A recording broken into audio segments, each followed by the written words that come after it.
भगवते वासुदेव।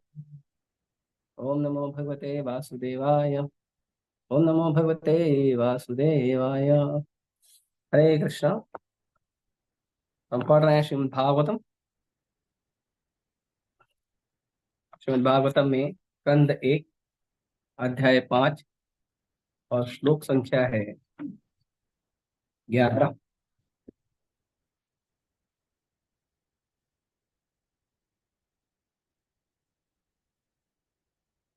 तद्वाग विसर्गो जनताग विप्लवो यस्मिन् प्रतिश्लोकम् अवबद्धति अपि नामान्यनन्तस्य यशोऽङ्कितानि यत् शृण्वन्ति गायन्ति गृह्णन्ति साधवः। तद्वाग्विसर्गो जनताघ विप्लवो यस्मिन् प्रतिश्लोकम् अवबध्यति अपि नामानि अनन्तस्य यशोऽङ्कितानि यत् शृण्वन्ति गायन्ति गृह्णन्ति साधवः। तद्वाग्विसर्गो जनताघ विप्लवो यस्मिन् प्रतिश्लोकम् अवबध्यति अपि नामानि तस्य यशो अंकितानि यत् शृण्वन्ति गायन्ति गृह्णन्ति साधवः।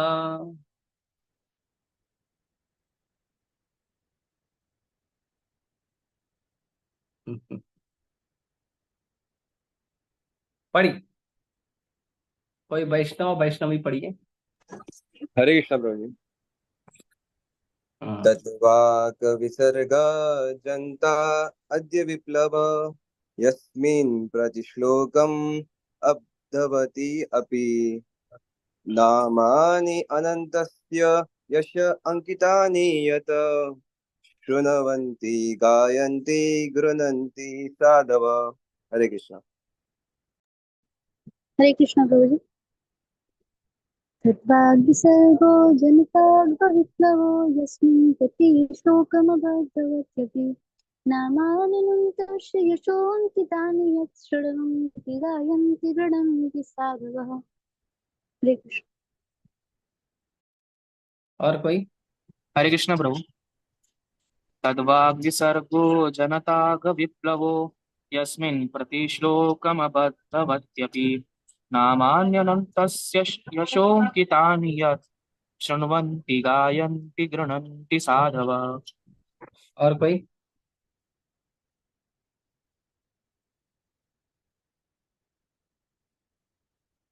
ठीक है। शब्दार्थ, अनुवाद और तात्पर्य कृष्ण कृपा मूर्ति अभय शरणानंद भक्ति वेदांत स्वामी श्री प्रभुपाद जी गुरुदेव श्री प्रभुपाद की जय।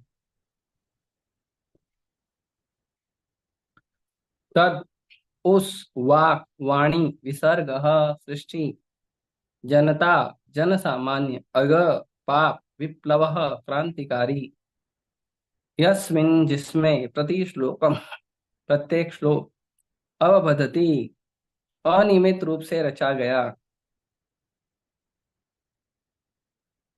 अपि होते हुए भी नामानि दिव्य नाम आदि अनंतस्य असीम भगवान के यशः महिमा अंकितानि चित्र यत जो शृण्वन्ति सुनते हैं गायन्ति गाते हैं गृह्णन्ति स्वीकार करते हैं साधवः जो शुद्ध मनुष्य जो निष्ठावान है।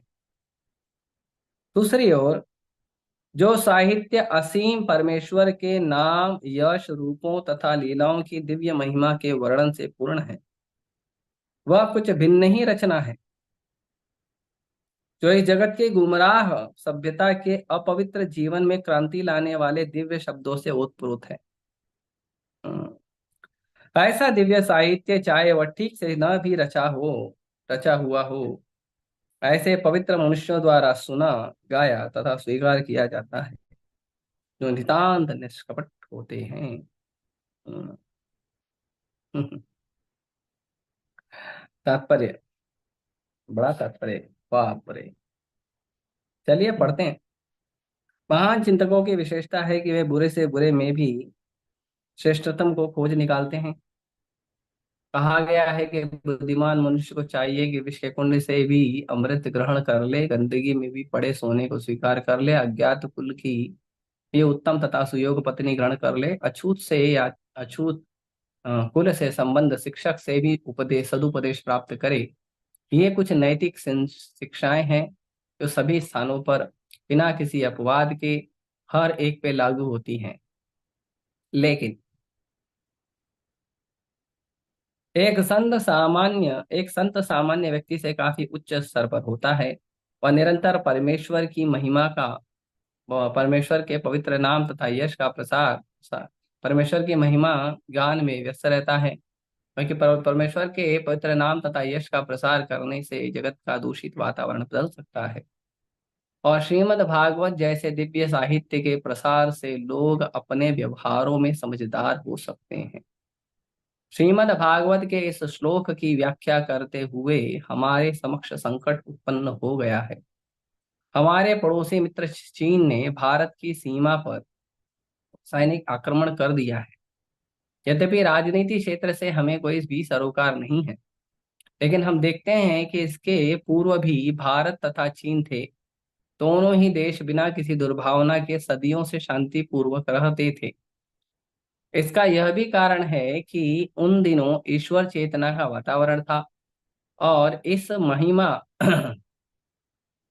महिमंडल का प्रत्येक देश ईश्वर से डरता था, शुद्ध हृदय वाला था तथा सरल था और राजनीति कूटनीति का कोई प्रश्न ही न था।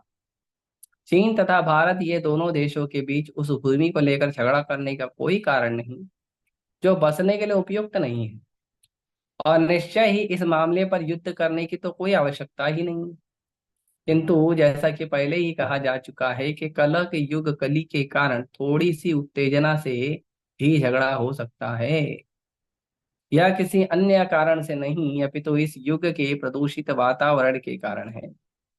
एक वर्ग के लोग परमेश्वर के नाम तथा यशोगान को रोकने के लिए नियमबद्ध प्रचार कर रहे हैं। अतएव विश्व भर में श्रीमद् भागवत के संदेश को प्रसारित करने की परम आवश्यकता है। सर्वोपरि कल्याण तथा वांछित शांति लाने के लिए विश्व भर में प्रसारित करें। क्योंकि प्रत्येक जिम्मेदार भारतीय नागरिक का यह कर्तव्य है कि वह श्रीमद् भागवत के दिव्य संदेश को सर्वोपरि कल्याण तथा वांछित शांति लाने के लिए विश्व भर में प्रसारित करे। क्योंकि भारत ने अपने इस उत्तरदायित्वपूर्ण कार्य की उपेक्षा की है, अतएव सारे विश्व भर में इतना संघर्ष हो रहा है तथा संकट छाया है। हमारा विश्वास है कि यदि श्रीमद् भागवत का दिव्य संदेश विश्व के अग्रणी लोगों तक पहुंच सके तो निश्चित रूप से हृदय परिवर्तन होगा और लोग सामान्य रूप से इस संदेश का पालन करेंगे। जनता आधुनिक राजनीतिकोरों तथा नेताओं के हाथ की कठपुतली बनी हुई है। यदि इन नेताओं के ही हृदय परिवर्तित हो सकें तो विश्व के वातावरण में आमूल परिवर्तन हो सकेगा। हमें पता है कि जन सामान्य में ईश्वर चेतना को जगाने तथा विश्व वातावरण का पुनः आध्यात्मिकरण करने के लिए दिव्य संदेश वाले इस महान ग्रंथ को प्रस्तुत करने का हमारा सद प्रयास अनेकों कठिनाइयों से भरा है। इस विषय को यथेष्ट भाषा में, विशेष रूप से विदेशी भाषा में प्रस्तुत करना निश्चित रूप से विफल प्रयास होगा, और चाहे हम जितना भी प्रयास करें इसमें अनेक साहित्यिक त्रुटियां रह ही जाएंगी। लेकिन हमारा विश्वास है कि इस संबंध में चाहे कितने भी त्रुटियां रह जाएं, विषय की गंभीरता पर विचार किया जाएगा और समाज के नेता सर्वशक्तिमान भगवान की महिमा का गान करके इस ईमानदार प्रयास के कारण इसको स्वीकार करेंगे। जब किसी घर में आग लग जाती है तो उस घर के रहने वाले अपने पड़ोसियों से, चाहे वे विदेशी हो, सहायता प्राप्त करने के लिए दौड़ जाते हैं और वे बेचारे उनकी भाषा न जानते हुए भी अपने भाव व्यक्त करते हैं और पड़ोसी उनकी आवश्यकता समझ लेते हैं, भले ही वे भाव उनकी भाषा में व्यक्त न हो। श्रीमद् भागवत के संदेश को विश्व के प्रदूषित वायुमंडल में प्रसारित करने के लिए वैसी ही सहयोग भावना की आवश्यकता है। आखिर यह आध्यात्मिक मूलों से युक्त तकनीक विज्ञान है। अतएव हमें तकनीकी के विषय में चिंतित होना है, भाषा के विषय में नहीं। यदि इस महान साहित्य की तकनीकों को विश्व के लोग समझ लें तो उन्हें सफलता मिल सकती है। जब विश्व भर की जनता में अनेकानेक भौतिकतावादी कार्यकलाप चलते रहते हैं तो इसमें कोई आश्चर्य नहीं है कि कोई व्यक्ति या राष्ट्र तनिक सी उत्तेजना पर किसी दूसरे व्यक्ति या राष्ट्र पर आक्रमण कर दे। इस कला का युग का यही नियम है। वातावरण पहले से सभी तरह के भ्रष्टाचार से प्रदूषित है और प्रत्येक व्यक्ति इसे भली भांति अवगत है। इंद्रिय तृप्ति के भौतिकतावादी विचारों से पूर्ण न जाने कितना अवांछित साहित्य भरा पड़ा है। अनेक देशों में अश्लील साहित्य की जांच करने तथा उस पर प्रतिबंध लगाने के लिए सरकार द्वारा अनेक समितियां नियुक्त की जाती हैं। इसका अर्थ यह नहीं है कि ना तो सरकार ना ही जिम्मेदार जन नेता ऐसा साहित्य चाहते हैं जो भी यह बाजार में मिलता है, क्योंकि लोग इंद्रिय तुष्टि के लिए इसे चाहते हैं। सामान्य रूप से लोग कुछ पढ़ना चाहते हैं, यह प्राकृतिक प्रवृत्ति है, लेकिन चूंकि उसके मस्तिष्क दूषित हैं अतएव वे ऐसा साहित्य पसंद करते हैं। ऐसी परिस्थितियों में श्रीमद् भागवत जैसे दिव्य साहित्य से न केवल सामान्य जनों के भ्रष्ट मन के कार्यकलाप घटेंगे, अपितु यह उनकी उस चाह को शमित करेगा जिसके लिए वे रोचक साहित्य पढ़ना चाहते हैं। प्रारंभ में वे इसे पसंद न भी करें, क्योंकि जिसे पीलिया हो जाता है वह मिश्री नहीं खाना चाहता, लेकिन हमें यह ज्ञात होना चाहिए कि मिश्री ही पीलिया का एकमात्र उपचार है। इसी प्रकार भगवत गीता तथा श्रीमद् भागवतम के पठन को लोकप्रिय बनाने का विधिवत प्रचार कार्य होना चाहिए, क्योंकि यह इंद्रिय तृप्ति रूपी पीलिया के लिए मिश्री का काम करेगा। जो लोग इस साहित्य के प्रति रुचि उत्पन्न कर लेंगे तो वह अन्य साहित्य जो समाज में विष फैला रहा है स्वतः ही समाप्त हो जाएगा। अतः हमारा विश्वास है कि मानव समाज का प्रत्येक व्यक्ति श्रीमद् भागवत का स्वागत करेगा, भले ही उसके प्रस्तुत रूप में अनेक त्रुटियां क्यों न हो, क्योंकि इसकी संस्तुति श्री नारद ने की है, जो कृपा करके इस अध्याय में प्रकट हुए हैं। ओम अज्ञानतिमिरन्धस्य ज्ञानांजनशलाकया चक्षुरुन्मीलितं येन तस्मै श्री गुरुवे नमः। श्री चैतन्य मनोभीष्टं स्थापितं भूतले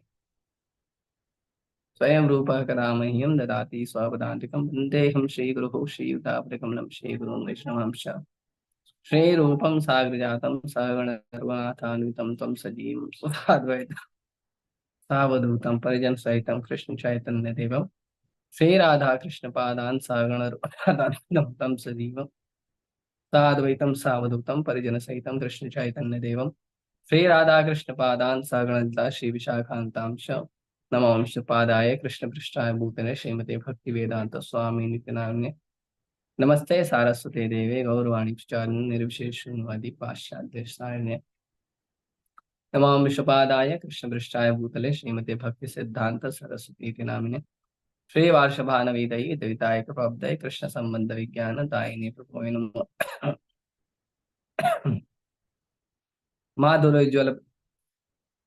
माधुर्योज्वल प्रेमार्ड्य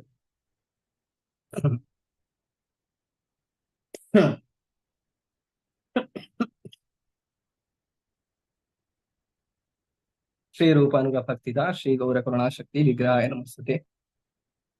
नमस्ते गौरवाणी श्रीमूर्तये दीनतारिणे रूपानुग विरुद्धा प्रसिद्धांत धारिणे नमो गौर किशोराय साक्षात् वैराग्य मूर्तये विप्रबोधे पादाम्बुजाय ते नमः। नमो भक्ति विनोदाय सच्चिदानंद नामिने गौर शक्ति स्वरूपाय रूपानुग वराय ते गौरवैर्भवो स्तम निर्दिष्टा सज्जन प्रिय वैष्णव सार्वभौम श्री जगन्नाथाय ते नमः वाञ्छा कल्पतरुभ्यश्च कृपा सिन्धुभ्यश्च पतितानां पावनेभ्यो वैष्णवेभ्यो नमो नमः। नमो महावदन्याय कृष्ण प्रेमताय ते कृष्णाय कृष्ण चैतन्य नामने तुष्य नमः पंचतत्पात्मकं कृष्णं भक्तरूपस्वरूपं भक्तावतारं भक्ताख्यं नमामि भक्तशक्तिकम्। हे कृष्ण करुणा सिंधु दीनबंधु जगत्पते गोपेश गोपिकांत राधाकांत नमस्ते जयतां सवितरो पंगु मंदमते गति मत्सरस्वपादं राधा दिव्य दंतारण्य कल्पमाधव श्रीमद रत्नागार श्रीमद राधा शील गोविंद देव पश्चादेवी शिव मानस पराम श्रीमान रास रसारंभी वंशवत्तकर्षण विनोद गोपी गोपीनाथ श्री सुना तप्त कांचन गौरांगी राधे वृंदावनेश्वरी वृषभानुसुते देवी प्रणमामि। जय श्री कृष्ण चैतन्य प्रभु नित्यानंद श्री अद्वैत राधा शिवासादि गौर नित्यानंद। हरे कृष्ण कृष्ण कृष्ण हरे हरे हरे राम।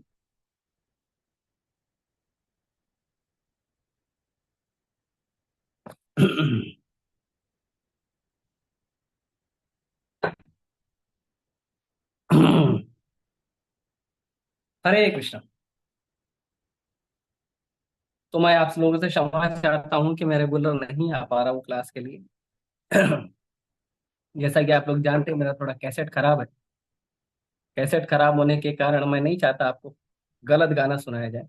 अगर आप लोग गलत गाना सुन लेंगे तो फिर पहले ऐसा होता था कि लोग गाना पसंद नहीं आया तो कुछ ना कुछ फेंक के मारते थे। तो मेरे लिए तो सेफ है जूम पे कोई कुछ फेंक के नहीं मारे। फिर भी आजकल स्माइली आ गया तो कुछ गुस्से वाला स्माइली तो भेजेंगे ही। तो भी मैं प्रयास कर रहा हूँ जितना मैं आप लोग की सेवा कर पाऊँ। और आप लोग प्रार्थना करिए अच्छे से सेवा करूँ आप लोगों का। ऐसे तो बहुत सारी त्रुटियां करने की आदत है पर भक्तों के प्रार्थनाओं से कुछ संभव हो सकता है।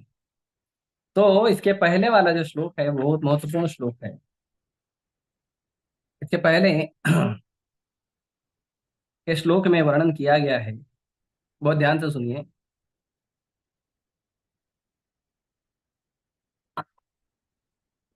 जो वाणी संपूर्ण ब्रह्मांड के वायुमंडल को परिशुद्ध करने वाले भगवान की महिमा का वर्णन नहीं करती है उसे साधु पुरुष कौवों का स्थान समझते हैं। अब ये कौवों का स्थान तो शब्द जो है ना वो उचित शब्द नहीं है यहाँ पे। जो उचित शब्द लिखा गया है वो उचित शब्द क्या लिखा गया है? वायसम तीर्थम। वो कौवों का तीर्थ स्थल है जहां पे कौवे रमण करते हैं। जैसे तीर्थ स्थान होता है ना, भक्तों का तीर्थ स्थान होता है जहाँ पे भगवान की महिमा गुणगान होती है। जब भक्तों को समय मिलता है लोग मंदिर जाते हैं, भक्तों का संग करते हैं, तो वो भक्तों का तीर्थ स्थान होता है। जैसे इस्कॉन है, एक तीर्थ स्थान है, कम नहीं। इस्कॉन में स्वयं भगवान है। इस्कॉन में तीर्थों को भी पवित्र करने वाले भगवान के महान महान भक्त लोग जो हैं वो जो इस्कॉन में आते हैं, इस्कॉन के परिवेश में आने वाले सभी लोगों को अपनी वाणी से, अपने अनुभव से, अपनी भक्ति से, अपनी साधना से, अपने आशीर्वाद से पवित्र करते हैं। तो इस्कॉन किसी तीर्थ स्थल से कम नहीं है। लेकिन इस्कॉन किसके लिए तीर्थ स्थल है? जो कौवा नहीं है, या जो हमारे धाम है, वृंदावन है, जगन्नाथपुरी है, और बद्रिकाश्रम है, हम्म, रामेश्वरम है, द्वारका है, रामेश्वरम, द्वारका, तिरुपति बालाजी, अन्य बहुत सारे पूरे भारत भर में तीर्थ स्थल हैं। कहाँ कहाँ भारत के कौन से राज्य का नाम लोगे जहाँ पे तीर्थ स्थल नहीं? तो हर जगह तीर्थ स्थल है। लेकिन ये तीर्थ स्थल उन लोगों के लिए नहीं है जो कौवे लोग हैं। ये तीर्थ स्थल उन लोगों के लिए है जो लोग भगवान से प्रेम करते हैं, भगवान की भक्ति करना चाहते हैं। ये तीर्थ स्थल उन लोगों के लिए। और जो कौवे लोग हैं कौवे लोग तीर्थ स्थल कहाँ करते हैं? तो कौवे लोग तीर्थ स्थल करते हैं ऐसी जगह पे जहां पे भगवान का नाम, यश, रूप का गुणगान नहीं। वो करेंगे क्रिकेट का चर्चा, राजनीति राजनीति चर्चा, वो करेंगे, ऐसी चर्चाएं करेंगे जिसमें अश्लीलता हो, जिसको लोग आधुनिक समाज का नाम देते हैं। और पूरा अश्लीलता से भरा समाज है, छोटे बड़े बच्चे, उसके अंदर लोग जो है ज्यादा रुचि ले रहे हैं आज। मंदिर जाने के लिए, भगवान की पूजा करने के लिए, भगवान की भक्ति करने के लिए लोगों का रुचि नहीं है। लोग रुचि गलत जगह गलत जगह ले रहे हैं।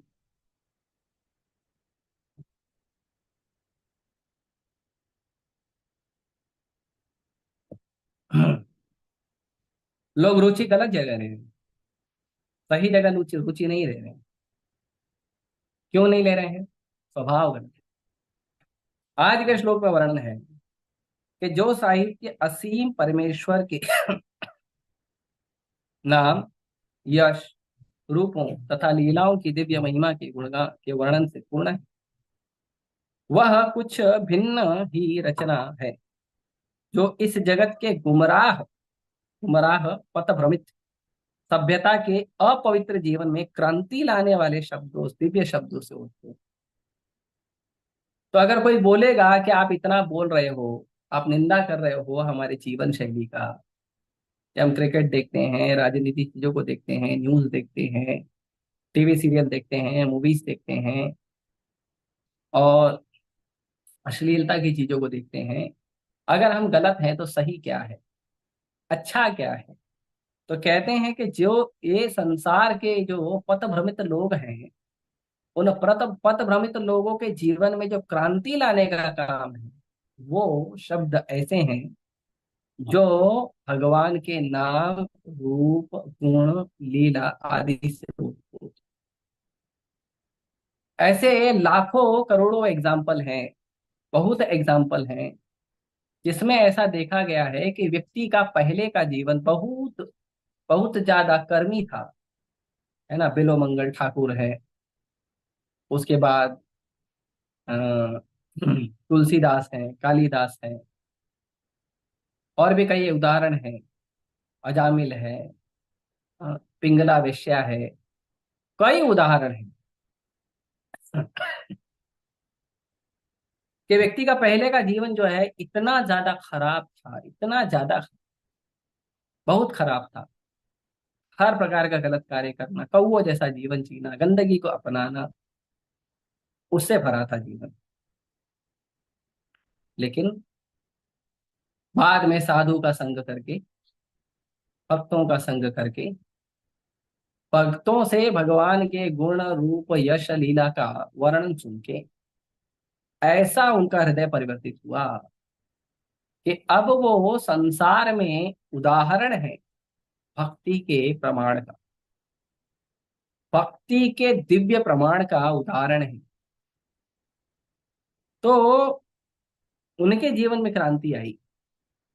उसके बाद भक्ति विनोद ठाकुर, चैतन्य महाप्रभु स्वयं, महाप्रभु जब गए तो उस समय भी बहुत कुप्रचार हुआ था। महाप्रभु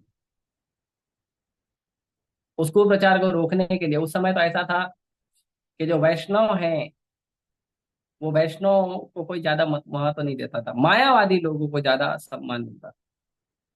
इसीलिए चैतन्य महाप्रभु को जब संन्यास लेना था, तो चैतन्य महाप्रभु ने संन्यास भी एक मायावादी सन्यासी से मायावाद तरीके से संन्यास लिया। चैतन्य महाप्रभु ने वैष्णव संन्यास नहीं लिया। क्यों?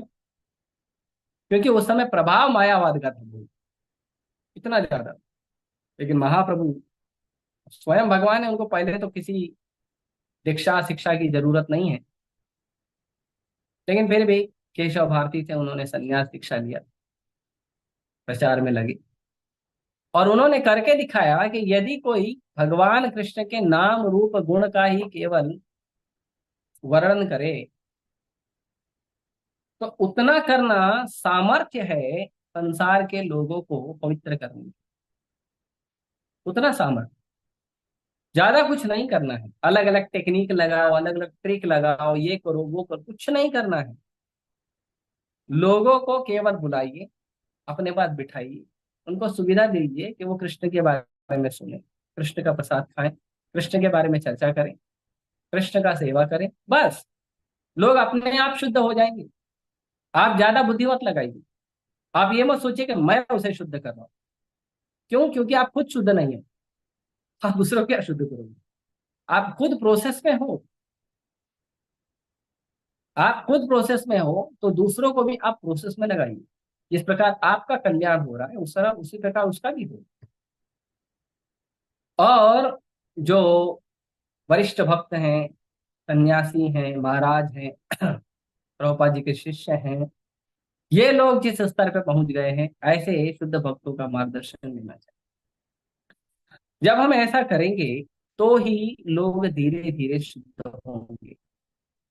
तो लोगों को शुद्ध करने का जो कार्य है, जो कृष्ण भावनामृत का जो कार्य है, वो क्या है? लोगों को सुविधा देना कि वो कृष्ण के बारे में सुने, कृष्ण के बारे में बोले, कृष्ण के बारे में विचार करें, कृष्ण की सेवा करें। जब लोगों को आप जब लोगों को हम ऐसी सुविधाएं देंगे तो पूरा संसार जो है वो उत्तम आदर्श का संसार हो जाएगा।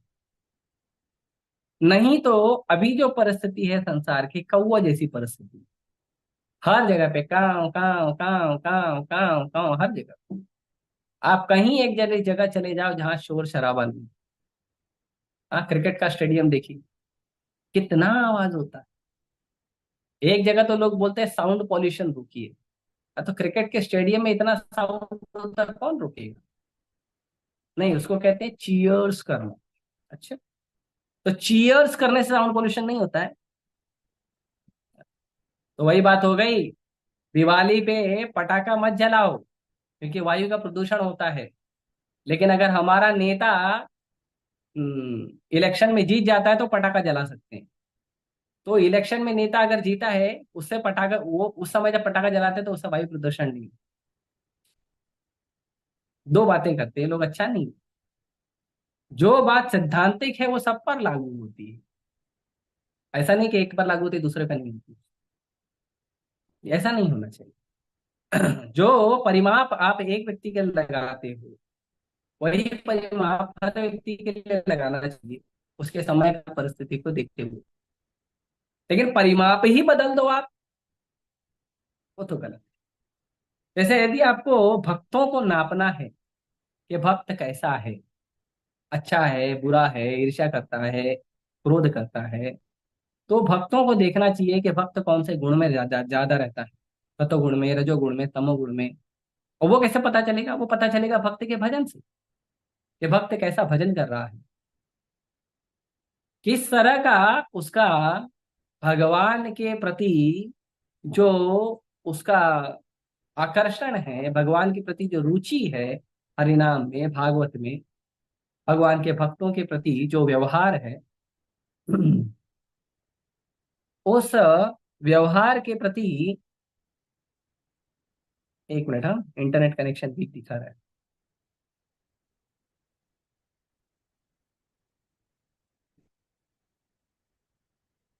हरे कृष्णा, हरे कृष्णा,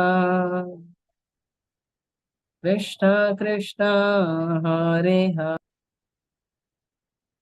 धन्यवाद। तो आप जिस भक्त को मापना चाहते हो, उसका परिमाप रखना चाहते हो, वो परिमाप कैसे रखोगे? उस भक्ति के साधना के अनुसार, उस भक्ति की सेवा के अनुसार, और उसके अनुसार रखते हुए उस भक्त से अच्छे से व्यवहार करो। उस भक्त से अम, वैष्णव सदाचार के अनुसार व्यवहार करो। अगर आप ऐसा करते हो तब आप,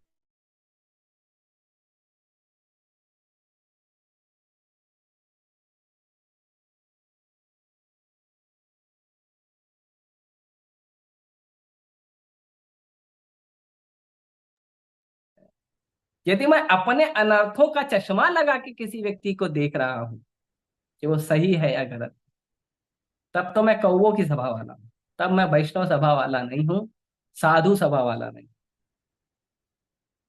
ये देखना चाहिए। प्रभुपाद जी जितनी चीजों का वर्णन करते हैं, ये सारी चीजों का वर्णन कैसे करते हैं?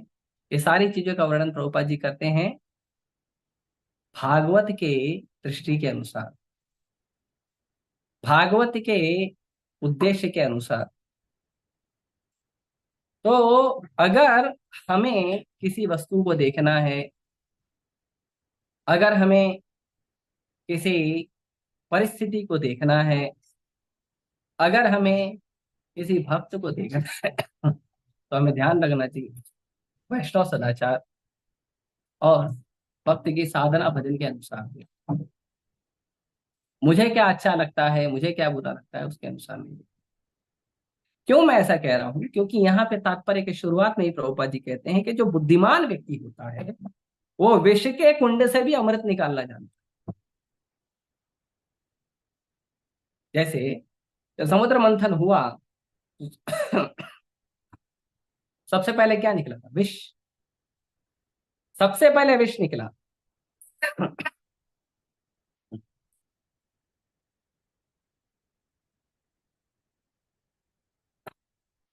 पता नहीं, दिन भर तो खांसी नहीं आ रही थी, अभी आना चालू हो गई। विरोधी शक्तियां जो है वो आक्रमण कर रही हैं।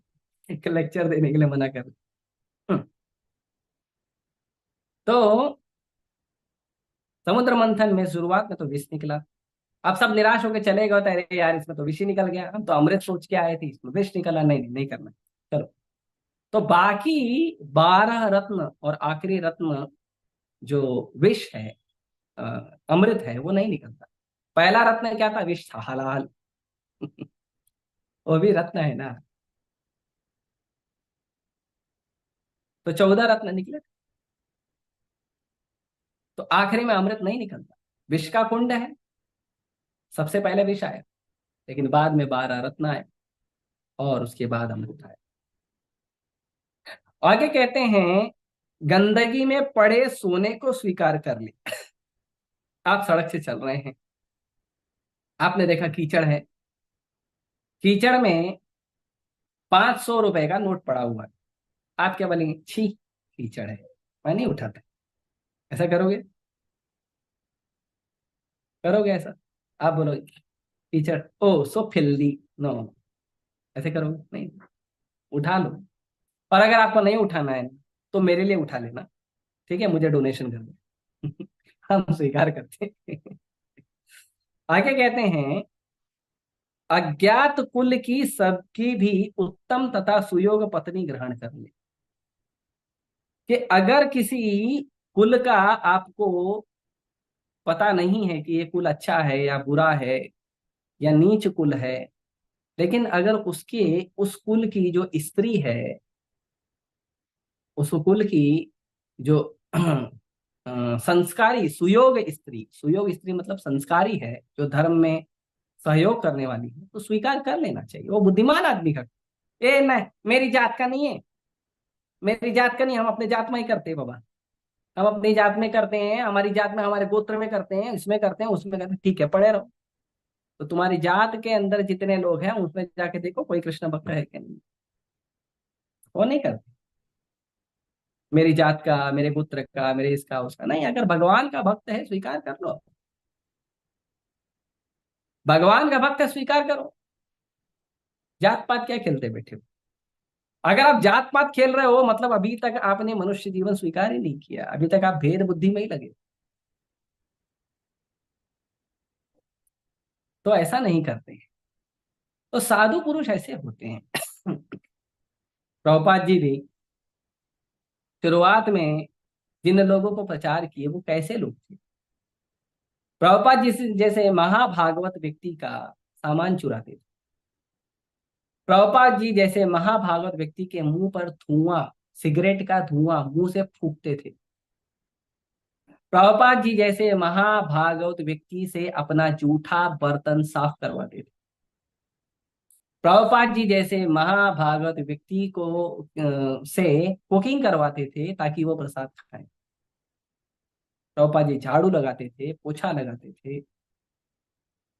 प्रभुपाद जी जाते थे उनके लिए मधुकरी करने, मधुकरी करके आते थे, कुकिंग करते थे, खिलाते थे, बर्तन धोते थे। कुछ लोग जो आसपास रहते थे वो टॉयलेट में जाते थे, सुबह टॉयलेट में लाइन लगती थी, प्रभुपाद जी टॉयलेट में लाइन लगाते थे। ये लोग प्रभुपाद जी को पकड़ के पहली लाइन से आखिरी लाइन में खड़ा कर देते, कुछ नहीं बोलते थे प्रभु। ऐसी ऐसी परिस्थिति प्रभुपाद जी जैसे महाभागवत व्यक्ति ने किया, तब जाके धर्म का प्रचार। और आज जब इस्कॉन इतना बड़ा हो गया है, इतना विशाल हो गया है, तो इस्कॉन जितना विशाल हुआ है, इस्कॉन के भक्तों का भी हृदय भी उतना विशाल होना चाहिए। सबको स्वीकार करो, किसी के अंदर करोड़ों अनर्थ है वो मत देखो, एक गुण है ना वो देखो, स्वीकार करो, सेवा में लगाओ, उसी से शुद्ध हो। आप कहते हो उस भक्त के अंदर दुर्गुण है, मैं उसको मंदिर से निकाल दूंगा। आप कहते हो उस भक्त के अंदर दुर्गुण है, हम उसको भक्तों से दूर कर देंगे। लेकिन कम से कम आप ध्यान रखिए उसके ऊपर कि उसका साधना भजन हो रहा है। बीच बीच में मंदिर बुलाइए, प्रेम से मिलिए, साथ में रहिए। नहीं तो क्या हो, नहीं तो इस्कॉन ही तो एक लोगों का आश्रय है कि लोग शुद्ध हो सके। अगर हम ये सोचें कि वो हमें परेशान कर रहा है और हम उसे अपने से दूर कर देंगे, तो उसके पास दूसरा कौन सा आश्रय है जो वो शुद्ध होगा? अभी अशुद्ध है, फिर दूसरा कौन सा आश्रय है जिससे वो शुद्ध? तो ये बुद्धिमान व्यक्ति का लक्षण नहीं है।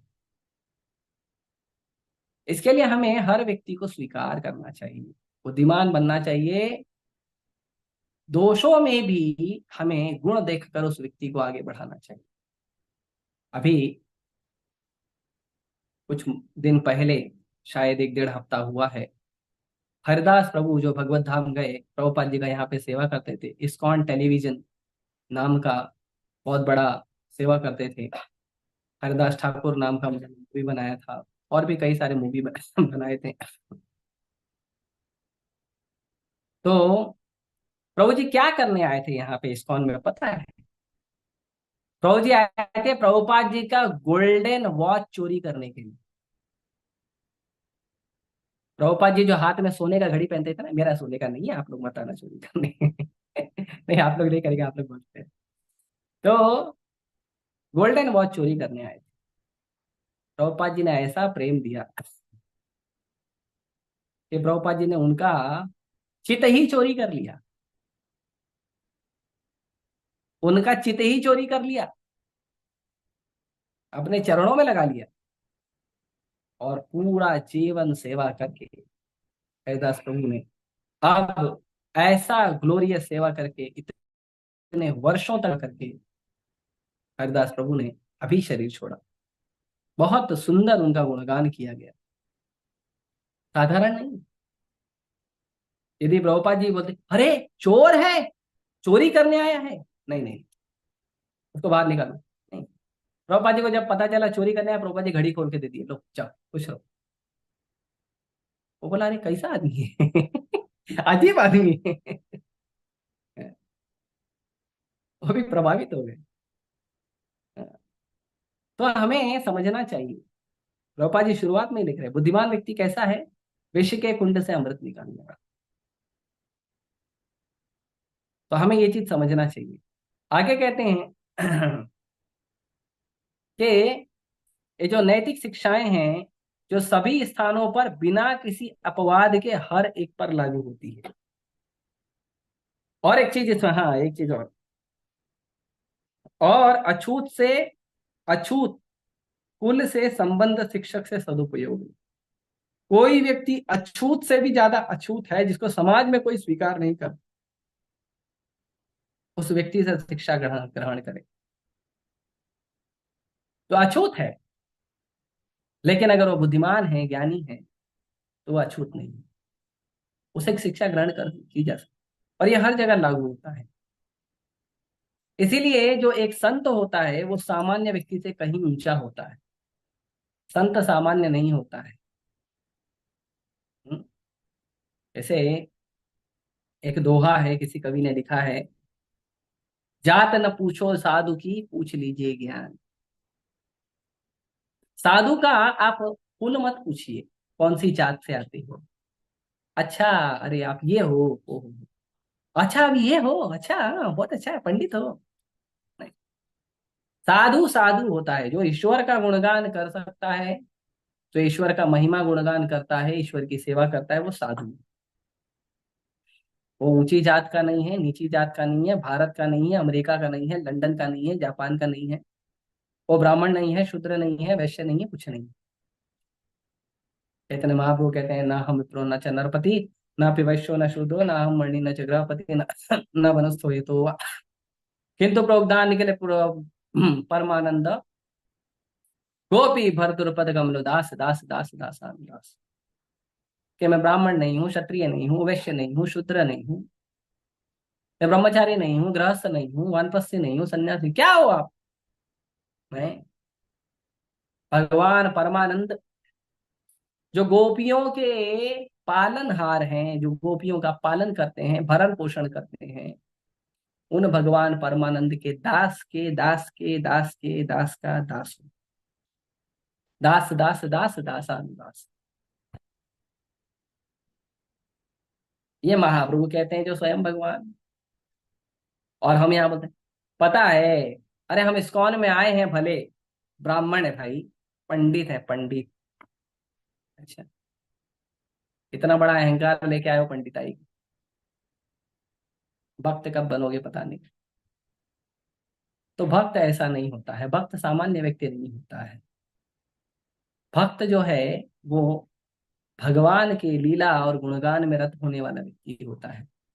वो हरिदास ठाकुर भी होगा जो मलेच्छ कुल में पैदा हुआ हो, लेकिन वो हरिदास ठाकुर नामाचार्य हरिदास ठाकुर बनेंगे। चैतन्य महाप्रभु को इतने प्रिय बनेंगे कि हरिदास ठाकुर जगन्नाथ जी का दर्शन करने नहीं जाते थे, लेकिन वही जगन्नाथ भगवान चैतन्य महाप्रभु अपना महाप्रसाद, जो जगन्नाथ मंदिर में भोग लगाया गया, वो अपना महाप्रसाद खुद भगवान जगन्नाथ चैतन्य महाप्रभु के रूप में लाके हरिदास ठाकुर को दे रहे। ये है भगवान के भक्तों की महिमा। रूप गोस्वामी, सनातन गोस्वामी, इन्होंने जब इस्लाम को स्वीकार किया फोर्स के कारण, साखर मलिक और तबीर खास उनका नाम पड़ा, फोर्स के कारण स्वीकार किया, तो उन्हें कोई स्वीकार नहीं करता। उन्होंने क्यों स्वीकार किया था इस्लाम धर्म? ताकि पूरा गांव बच सके। नवाब ने आके धमकी देके गया था कि अगर तुम दोनों इस्लाम नहीं स्वीकार करोगे, मेरे सेना में सेवा, मेरे राज्य में सेवा नहीं करोगे, तो मैं पूरे गांव को मार दूंगा और पूरे गांव को मुसलमान बना दूंगा। तो बोले ठीक है कि भाई 2 आदमी की वजह से पूरा गांव बचता है, तो चलो हम तो बलि देने को तैयार। फिर भी गांव वालों ने उन्हें निकाला, नहीं नहीं अब तो तुम हिंदू नहीं। तब क्या हुआ? वो भी जगन्नाथपुरी में नहीं जा सकते थे क्योंकि आप मुसलमान बन। लेकिन वही रूप गोस्वामी हमारे परंपरा के आचार्य, श्री चैतन्य मनोभीष्टम स्थापितम येन भूतले। वही सनातन गोस्वामी ब्रज के बाबा बन के घूमते थे। आज भी सनातन गोस्वामी जी के आविर्भाव के दिन, गुरु पूर्णिमा के दिन, गोवर्धन में उनका आविर्भाव दिवस, जन्म दिवस मनाने के लिए, गुरु पूर्णिमा मनाने के लिए 1 करोड़ लोग आते हैं उत्सव मनाने। साधु साधु का ऐसा ही जीवन होता है, साधु का बहुत उत्तम जीवन होता है। तो साधु ऐसा होता है क्यों? क्योंकि साधु क्या करता है? शृण्वन्ति गायन्ति गणन्ति साधवः। क्योंकि वो क्या करता है? भगवान के नाम रूप यश लीला का हमेशा गुणगान करता है, हमेशा गुणगान। यही साधु का गुण है। हम्म। भगवान को अर्जुन ने पूछा साधु का क्या गुण है, तो भगवान ने क्या बताया? अपि चेत्सु दुराचारो भजते माम अन्य भाग। कोई व्यक्ति मान लो दुराचारी है, दुराचारी नहीं, बहुत दुराचारी, बहुत बहुत दुराचारी नहीं, सुदुराचारो, लेकिन भजते माम अनन्य भाग, मेरा भजन करता है अनन्य भाव से। भगवान कहते हैं साधु रेव समन्त। वो कैसा भी हो, तुम तो उसको साधु ही मानना। अगर वो मेरे अलावा और किसी का भजन नहीं करता है, अगर वो मेरे अलावा और किसी का भक्ति नहीं करता है, तो उसमें अनेकों करोड़ों दोष हो, लेकिन तुम उसको साधु समझना, तुम उसमें दोष नहीं देखना, नहीं तो अपराध होगा। वो भगवान का भजन कर रहा है, भगवान उसको कृपा कर रहा है, तुम बीच में आकर नहीं तुम साधु नहीं, भाग इधर से। अच्छा, भगवान बोले तू भाग इधर से। ये हमें बहुत गहराई से समझना चाहिए। उसके बाद प्रभुपाद जी कहते हैं कि ईश्वर विहीन, क्योंकि ये भगवान के यशों का गुणगान नहीं हो रहा है, इसलिए परिस्थिति कैसी हो गई, तो प्रभुपाद जी उदाहरण देते हैं। उस समय भारत और चाइना का युद्ध चल रहा था 1960 के करीब। हाँ, 1964 में अक्साई चीन दिया गया था चाइना को। मानसरोवर, कैलाश, ये सब चीन चीन में गया था। तो प्रभुपाद जी कह रहे हैं कि चाइना और भारत, ये दोनों ये दोनों पहले भी थे, अब भी हैं, लेकिन अब क्यों लड़ाई शुरू हुई है बॉर्डर पे, और वो भी ऐसी जमीन को लेके जहां पे -54 डिग्री सेल्सियस चलता है, 54 डिग्री, वो भी माइनस में। हम्म पानी रखते ही जम जाएगा। ऐसे बाहर उंगली निकालोगे ना, वो उंगली जम जाएगी, टक मारोगे टूट जाएगी। ऐसी जगह पे इंडियन आर्मी को तैनात किया गया है कि देखो चाइना हमारी जमीन हड़प ना ले, और ऐसी जमीन पे चाइना सोचता है कि हमारी ये जमीन कब हो जाएगी। बस, वहां पे कुछ नहीं हो सकता, इंसान रह नहीं सकता, कुछ वहां के जीव जंतु रहते होंगे, बस, बहुत ठंडा प्रदेश। लेकिन देखो लड़ाई चल रही, क्यों पहले नहीं होती थी अभी हो रही है? क्योंकि पहले लोग कृष्ण भावना भावित थे, पहले लोग लड़ाई नहीं करते थे, पहले लोग भगवान से डरते थे, भगवान के नियम को स्वीकार करते थे। अब लोग लड़ाई करते, करता अहमिति मन्यते, अहंकार विमूढ़ात्मा करता अहमिति मन्यते। अहंकार में भर के व्यक्ति बोलता है मैं कर रहा हूं, भगवान नहीं कर रहा। भगवान क्या कर रहा? तो भगवान नहीं कर रहा, मैं कर रहा हूं। भगवान कहते हैं अहंकारी है और विमूढ़ आत्मा, इन स्पेशल अहंकारी है, नहीं स्पेशल मूर्ख है। मूर्ख नहीं है, विमूढ़, विशेष रूपेण मूर्ख, स्पेशल मूर्ख है। तो क्यों? क्योंकि वो सोचता है मैं कर रहा हूं, भारत मेरा है, चाइना मेरा है। अरे पूरी पूरी भूमि को पर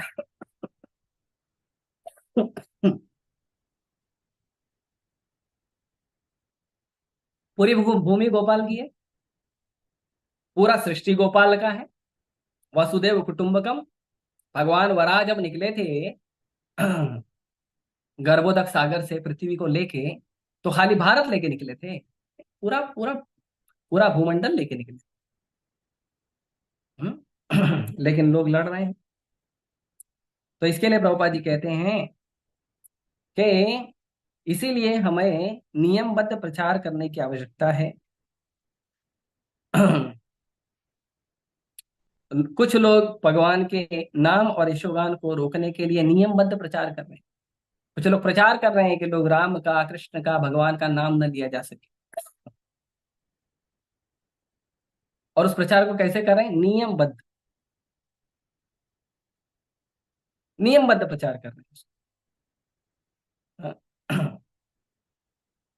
और इस अतएव विश्व भर में श्रीमद् भागवत के संदेश को प्रसारित करने की परम आवश्यकता है। इसीलिए श्रीमद् भागवतम का प्रचार हमें करना करना चाहिए, जो निश्चित रूप से लोगों का हृदय परिवर्तन करे, निश्चित रूप से लोगों का जीवन परिवर्तित करेगा, हृदय परिवर्तित करेगा। जनता जो है आधुनिक नेताओं की कठपुतली बनी हुई है। इन नेताओं के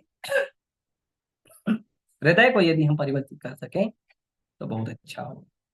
इसके लिए प्रभुपाद जी जो है साधारण जनता को तो प्रचार करते ही थे, साधारण जनता के साथ साथ प्रभुपाद जी प्रचार करते थे उन लोगों को जो नेता हैं, टीचर हैं, प्रोफेसर हैं, बड़े बड़े लोगों को प्रचार करते थे, जो भौतिक समृद्धि के अनुसार, शिक्षा के अनुसार बड़े हैं। बड़े बड़े बिजनेसमैन प्रचार करते थे, इस्कॉन के लोग अभी भी करते हैं, प्रचार करते हैं। क्यों? क्योंकि जब नेता सुनेगा, जब लीडर सुनेगा तो फॉलोवर भी सुनेगा। इसीलिए हमें करना चाहिए। इसके लिए प्रभुपाद जी सबसे मिलते थे। प्रभुपाद जी ने नेहरू से मिलने का प्रयास किया, गांधी से मिलने का प्रयास किया, मिल नहीं पाए। इंदिरा गांधी से मिलने का प्रयास किया, इंदिरा गांधी से मिले, शॉर्ट में थोड़ी बात हुई। अटल बिहारी वाजपेयी से मिले प्रभुपाद जी। प्रभुपाद जी उसके बाद अ, उस समय के कई सारे नेताओं से मिले। लाल बहादुर शास्त्री को प्रभुपाद जी ने भागवतम गिफ्ट किया। तो प्रयास करते रहना चाहिए, नेताओं से मिले, नेताओं नेताओं को जो है उन्हें परिवर्तित करने का प्रयास करें, उन्हें कहें कि वो गीता और भागवत के बारे में बोले। परम पूज्य गोपाल कृष्ण गोसाई महाराज लगभग रेगुलर ही आता था कि इस मंत्री से मिल लिए, उस मुख्यमंत्री से मिल लिए, उस प्रधानमंत्री से मिल लिए, राष्ट्रपति से मिल लिए। जितने राष्ट्रपति आते थे सबसे मिलते थे गुरु महाराज, जितने प्रधानमंत्री है सबसे मिलते थे, जितने बड़े बड़े नेता हैं सबसे मिलते थे गुरु महाराज। और सबको बोलते थे भगवत चेतना का प्रचार करो। जितने भी फेमस साधु हैं सबसे मिलते थे, उनको निवेदन करते थे भगवत चेतना का प्रचार करो। तो ये काम है हमारा, कि सबको मिलना और सबको कहना कि भगवत चेतना का प्रचार करो। और आगे कहते हैं कि अगर मान भी लो कि इन शास्त्रों में कहीं पे भी लिखने में कोई गलती हो गई हो, पर क्योंकि ये भगवान की महिमा का गुणगान शुद्ध रूप से किया गया है, थोड़ी बहुत त्रुटि को नजरअंदाज करके लोग क्या करेंगे, लोग स्वीकार करेंगे और उससे अपना जीवन परिवर्तित करेंगे। हम्म। इसीलिए प्रभुपाद जी कहते हैं यहाँ पे भाषा की बात नहीं है। ऐसे प्रभुपाद जी ने उदाहरण दिया है कि दो घर में आग लगी है और दोनों लोग विदेशी हैं। तो एक विदेशी जिसके घर में आग लगी है, यदि वो दूसरे के पास जाएगा और दूसरे को बोलेगा मेरे घर में आग लगी है, भले वो उसकी भाषा ना समझता हो, पर इतना तो समझ जाएगा ये संकट में है और जाएगा उसकी हेल्प करने के लिए। तो इसमें भाषा का कोई उपयोग नहीं है कि ये मेरे भाषा का है, ये मेरे प्रांत का है, ये मेरी जात का है, ये मेरे धर्म का नहीं, उसकी कोई जरूरत नहीं। जरूरत है ये भगवत चेतना का है, भगवान की चेतना का है, बस इतनी ही जरूरत है। और इतनी जरूरत को लेकर वो प्रचार करे बस, और लोग सुनेंगे। ये तो प्रभुपाद जी के शिष्य जब आए थे भारत में, तो लगभग सब अमेरिकन यूरोपियन थे, लेकिन बन गया ना इस्कॉन। तो इसीलिए हमें ये चीज समझना चाहिए।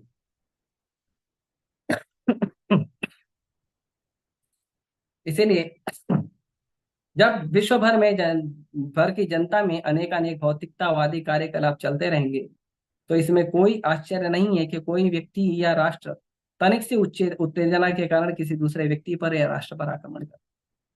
अगर ऐसा ही चलता रहा जैसे अभी चल रहा है, इस समय भी वैसे ही चल रहा है, हर जगह वातावरण को ऐसा ही हो गया है। कोई धर्म के नाम पे लड़ रहा है, कोई राज्य के नाम पे लड़ रहा है, कोई देश के नाम पे लड़ रहा है, अनेकों देश में आपस में युद्ध हो रहे हैं, लोगों में युद्ध हो रहे हैं। तो अगर ऐसे ही चलता रहा तो क्या होगा? तो ऐसे ही थोड़ी थोड़ी उत्तेजना पे लोग लड़ाई करते रहेंगे। हमको वो लड़ाई नहीं करना है। क्यों? क्योंकि यह कलयुग का नियम है। ये कलयुग जो है वो उन लोगों को लड़ा रहा है। क्यों? क्योंकि कलयुग का काम है। लेकिन अगर हम भागवत का प्रचार करेंगे तो ये दूर हो सकता है। लोग भौतिकतावादी जीवन जीने के कारण क्या हो रहा है, वो ऐसे साहित्य को पढ़ रहे हैं, ऐसे जन नेता को पढ़ रहे हैं जो लोग इंद्रिय तृप्ति में लगे हुए हैं। लेकिन ऐसे इंद्रिय तृप्ति में लगे हुए लोगों को हमें पढ़ना नहीं है। ऐसे इंद्रिय तृप्ति में लगे लगे हुए लोगों को हमको पढ़ना नहीं है। लेकिन लोगों के पढ़ने की तो रुचि है, तो उन्हें भागवत दीजिए, उन्हें भागवत दीजिए, प्रभुपाद जी के ग्रंथों को दीजिए, वो पढ़ेंगे तो शुद्ध होंगे। इसीलिए पुस्तक वितरण बहुत महत्वपूर्ण है। और प्रभुपाद जी उदाहरण देते हैं लोग कैसे शुद्ध होंगे। तो कहते हैं कि जैसे पीलिया किसी व्यक्ति को हो चुका रहता है तो उसकी दवा है मिश्री, लेकिन मिश्री लगती है उसको कड़वी, लेकिन दवा वही है। अगर वो नियमित रूप से मिश्री खाते रहेगा तो क्या होगा, एक दिन वही मिश्री उसे मीठी लगेगी। तो उसी प्रकार ये जो भागवत है, ये भागवत यदि हम पढ़ेंगे और भागवत पढ़ के अगर हम इसके अनुसार जीवन जिएंगे तो हमारा जीवन अच्छा होगा, आनंदमय होगा। और ये जो समाज में विष फैल रहा है ये अपने आप समाप्त हो जाएगा। समाज का विष कब समाप्त होगा? जब हम भागवत का प्रचार करेंगे, गीता का प्रचार करेंगे, इस्कॉन का प्रचार करेंगे, कृष्ण भक्ति का प्रचार करेंगे, तब होगा, नहीं तो नहीं। ठीक है। तो प्रभुपाद जी यहाँ पे देखो अपना नम्रता दिखा रहे हैं। अतः हमारा प्रयास है कि मानव समाज का प्रत्येक व्यक्ति श्रीमद् भागवतम का स्वागत करेगा, भले ही उसके प्रस्तुत रूप में अनेक त्रुटियां क्यों न हो, क्योंकि इसकी संस्तुति नारद ने की है, जो कृपा करके इस अध्याय में प्रकट हुई। तो पापा जी कहते हैं कि मुझे लगता है कि आप लोग स्वीकार करेंगे, समाज स्वीकार करेगा, पर शायद इसमें कुछ गलतियां होंगी, फिर भी आप करेंगे क्योंकि नारद मुनि इसमें प्रकट हुए। तो देखिए क्या नम्रता है वर्ल्ड आचार्य की, है ना। ठीक है। हरे कृष्णा। किसी को प्रश्न है तो हम पूछ सकते हैं।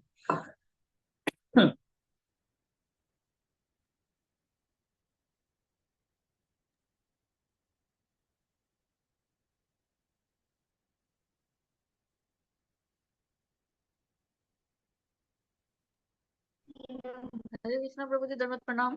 हरे हरे कृष्णा माता जी, दंडवत प्रणाम। कैसे हैं आप? बस अच्छे हैं प्रभु जी। लास्ट वाली लाइन दोबारा समझाइए ना एक बार। प्रभुपाद जी अपनी नम्रता दिखा रहे हैं कि भले मैंने जो भागवत प्रस्तुत किया है, प्रभुपाद जी कहते हैं उसमें गलती हो सकती है, पर क्योंकि ये नारद मुनि इसमें प्रकट हुए हैं, तो हमें विश्वास है कि समाज का प्रत्येक व्यक्ति इसका स्वागत करेगा। वर्ल्ड आचार्य अपनी नम्रता दिखा रहे हैं और मैं अहंकार दिखाते रहता हूँ। देखिए हमको लगता है हम क्लास दे रहे हैं, हम क्या क्लास देंगे, हमारे बुद्धि में तो पूरा कचरा भरा हुआ था। प्रभुपाद जी के कुछ शब्दों को रिपीट कर देते तो हमका अहंकार हो जाता। ठीक है। और कुछ?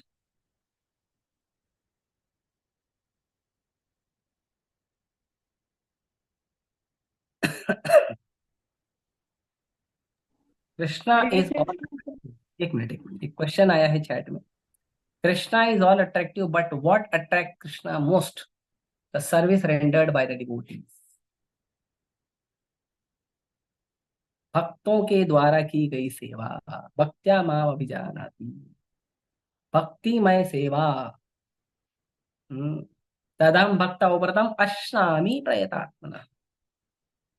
मुझे कुछ नहीं चाहिए, लेकिन भक्ति करेगा कोई, सेवा करेगा, वाह बढ़िया एकदम। आइए, स्वागत है। कृष्ण को सेवा, सेवा आकर्षित करती है, लेकिन सेवा कैसी? सेवा कृष्ण को आकर्षित करती है। ऐसी सेवा आकर्षित करती है जिसमें जिसमें हम अहंकार से भरे न हो। ऐसी सेवा आकर्षित करती है जिसमें हम नम्र रहें, वैष्णव का सदाचार करें, वैष्णव का सम्मान करें। ऐसी सेवा आकर्षित करती है जहां पे हम नम्र बने रहें और परिस्थिति को सहते हुए भगवान की सेवा का भाव रखकर सेवा करें, है ना। नहीं तो सेवा करने। प्रभु जी आपको मालूम है ये जो पेंटिंग बनाया ना, मैंने बनाया है। कैसा लगा? बढ़िया है ना? हाँ मैंने बनाया ना। अरे टैलेंट है प्रभु जी, बस आप आशीर्वाद दीजिए। अच्छा, भगवान जिस दिन एक आध स्क्रू घुमाएंगे ना, सारा टैलेंट हरी बोल हो जाएगा। प्रभु जी रंगोली देखो, रंगोली रंगोली। अरे मैं कल ही सीखा था प्रभु जी, कल ही सीखा था। बहुत अच्छा रंगोली। मैं सोचा ना, रात भर मैं मेडिटेट भी कर रहा था, फिर मैंने रंगोली बनाया। अच्छा, फिर दुनिया भर में प्रचार क्यों कर रहे हो? बना के समर्पित कर दो प्रभुपाद जी को, बात खत्म। किसी ने पूछा तो प्रेम से बोलो बस मैंने प्रयास किया है, बाकी प्रभुपाद जी की कृपा है। पूरे दुनिया प्रचार नहीं है, देखो देखो मैंने रंगोली बनाया, मैंने रंगोली बनाया। नहीं, कोई भी कार्य करे नम्रता का भाव रखे और सहने का भाव रखे, बहुत महत्व। ठीक है, कोई बोल रहा था कुछ?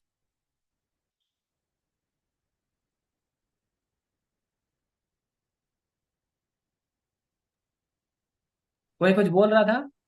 हरे कृष्णा प्रभु जी। बोलो प्रभु जी। गणेश जी को पानी में क्यों डाला जाता है? गणेश जी को पानी में क्यों डाला जाता है? हाँ, हाँ जी। गणेश जी को तो नहीं डालते हैं, मैंने तो नहीं देखा गणेश जी को पानी में डालते हैं।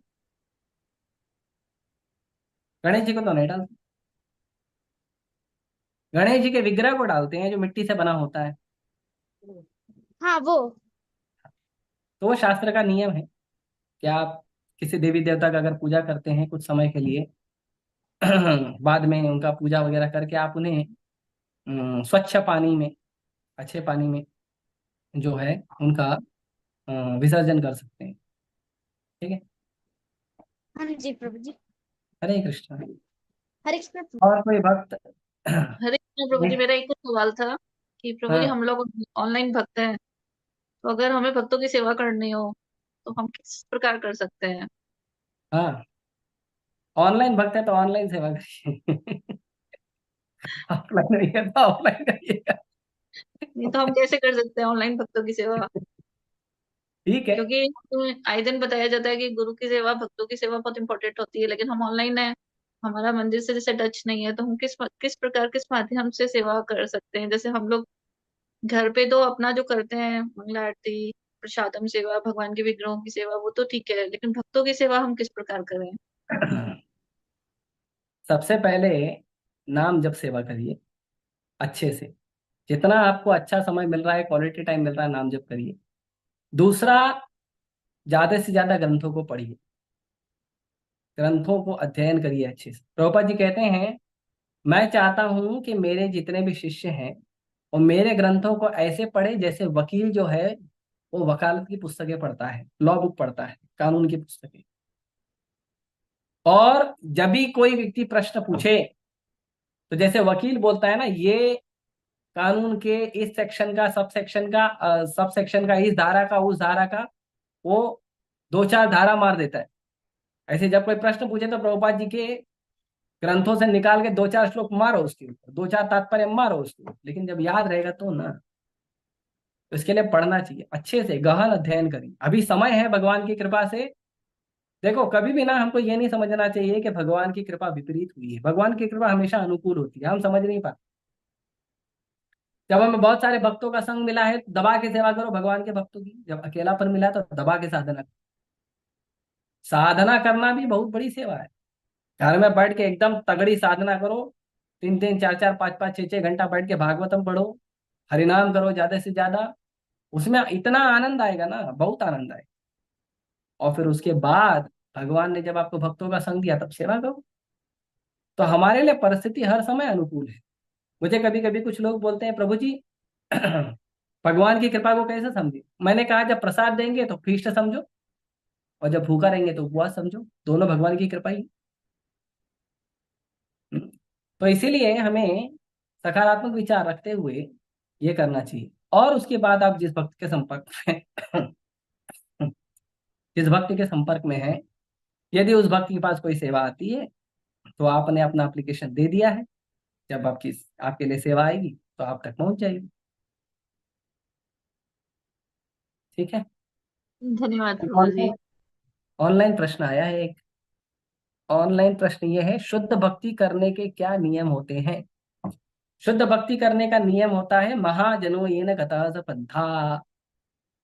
शुद्ध भक्ति करने का नियम होता है कि जो ऑलरेडी शुद्ध भक्त हैं, या जो लोग शुद्ध भक्ति के मार्गदर्शन में भक्ति कर रहे हैं, उन लोगों के मार्गदर्शन में भक्ति करना, ये शुद्ध भक्ति का नियम। शुद्ध भक्ति का नियम ये करना, वो करना, वो करना, वो सब ठीक है, लेकिन आपके समय काल परिस्थिति, आपकी रुचि, आपका स्वभाव के अनुसार आपके लिए क्या ठीक है, वो व्यक्ति बताएगा जो शुद्ध भक्तों का अनुगमन कर रहा है, उसके अनुसार वो आपको बताएगा। तो शुद्ध भक्ति का नियम यही है, आप किसी अच्छे भक्त के संपर्क में आइए जो आपको मार्गदर्शन करे। ठीक है। और कोई भक्त? ठीक है, समय हो चुका है, हम यहीं रोकते हैं। किसी को प्रश्न हो पर्सनली पूछें। चंद्रा श्रीमद् भागवतम की जय, श्री प्रभुपाद की जय। हरे कृष्ण।